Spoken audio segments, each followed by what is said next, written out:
আজ সজনা ফুল দিয়ে সজনা ফুলের ভর্তা বানাবো। গরম হয়ে এসছে, এবার কালো জিরে দিলাম, লঙ্কা দিলাম আর রসুন,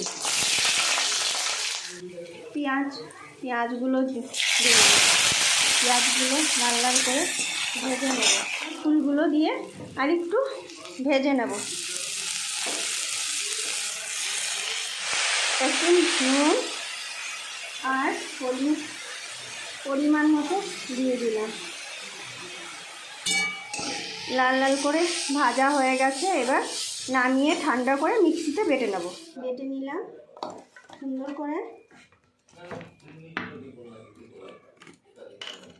এবার সর্ষের তেল দিয়ে মেখে নেব, সর্ষের তেল ছড়িয়ে দিলাম।